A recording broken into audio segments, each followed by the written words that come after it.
We're told to never take our eyes off Donald Trump. Whether you're for him, against him, apathetic, whatever the message is clear. Do not talk about anything other than Trump. As we all run around these days like chickens with our heads cut off, or Americans with our meds cut off, while the lizard brain pandemonium continues, I'd instead like to remind you that this is a wonderful time for corporate corruption and control. It's a goddamn dance around the maypole for the massive corporations that really run things. Like a robber who pulls the fire alarm to distract everyone. They are more than happy that you've got your eyes glued to Trump. Let's take a moment to focus on just one of these corporations. Nestle, one of the largest food and water exploiters on the planet. We learned something this week about the ongoing lawsuit against them by 6 citizens from Mali who were once enslaved on African cocoa farms and first filed against the food giants in 2005. The complaint asserts claims of forced labor, torture, cruel and inhumane treatment, and unjust enrichment against Nestle and Cargill. Slave labor? That's outrageous. That's ridiculous. That's what Nestle admitted to a couple of years ago in Thailand.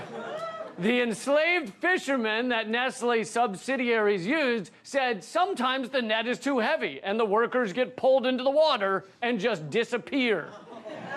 Nestle uses slave laborers that sometimes disappear. You don't see that on the Kit Kat commercials, do you? Not once.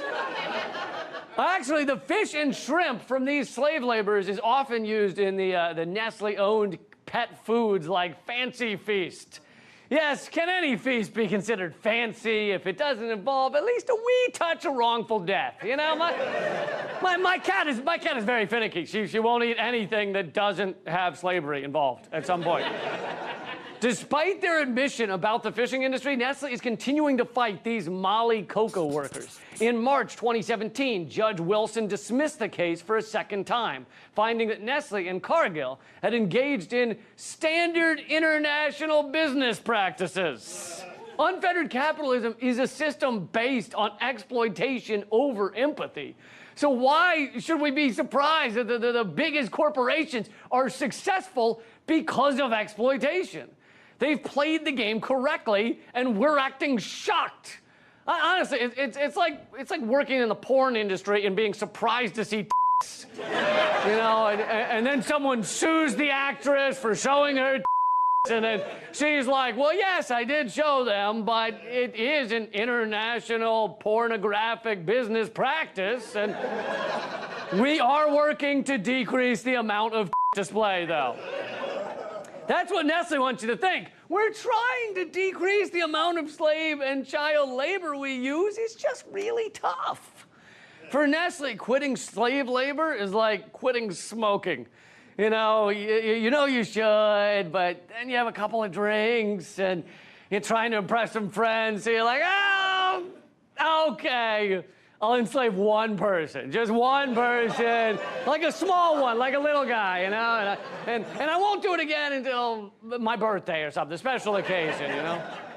So the Mali workers appealed the decision, but Nestle's counsel, Theodore J. Esquire, blah, blah, blah, smarty pants, dick face, pushed back, arguing that slavery in Africa is too far removed from the United States for the companies to be held liable.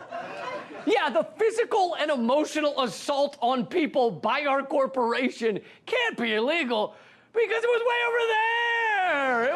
I can't even see it. It's in Africa. What happens in Africa stays in Africa, except for natural resources.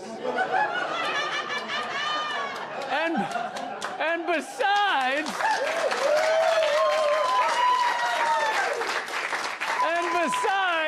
name one other time that white people have abused or exploited Africans. It's unheard of. Well, maybe we're being hard on Nestle. Stopping slave labor is a little too much to ask. How about child labor? Have they stopped that? Here's from Nestle's own website. Is there child labor in your cocoa supply chain in the Ivory Coast? No company sourcing cocoa in the Ivory Coast and Ghana can fully remove the risk of child labor in its supply chain. So let me rephrase that. Yes, we use child labor.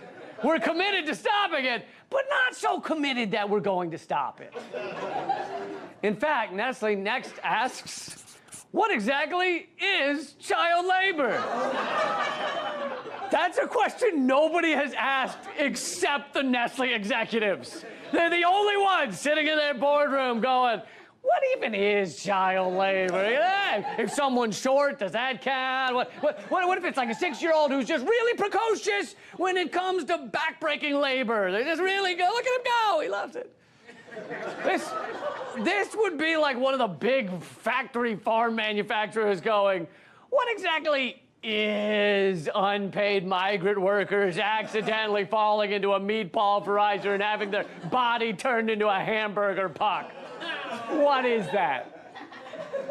What this comes down to is Nestle's $1 million corporate lawyers have 100 different ways to make sure that those exploited by our completely immoral, false scarcity-based economy, the defenseless people who are chewed up in this system, don't get to win lawsuits that put a wrench in the gears. In fact, another suit was thrown out recently alleging that Mars, Inc. had a duty to disclose on its candy labels that African child slaves might have produced its cocoa. In that case, the appeals court found that California laws don't obligate companies to make such disclosures. Could you imagine, while I would love that, could you imagine if every product had all the awful stuff the company's involved in? Even just a Nestle water bottle would look like this. Nestle Pure Life.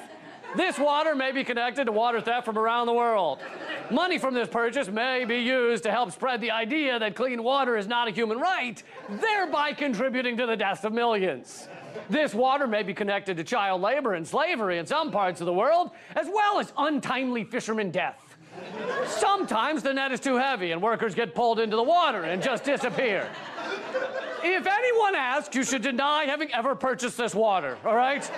If you think you're being followed, ditch the water and quickly move away as possible.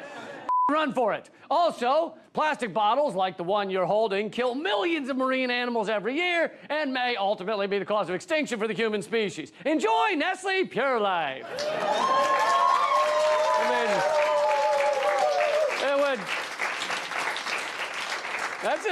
That's an ugly label. There's no denying it. You know, professional packaging graphic designers, they would be aghast. The entire structural framework of our economy is based on not talking about the exploitation around the world. No hamburger package says the #1 cause of global warming emissions on the side of it. The free Lockheed Martin cap that you get at the ballpark doesn't say, we sell murder around the world. And your lambskin condom doesn't say, made out of a very surprised sheep. All right, he had no idea this was gonna be his future.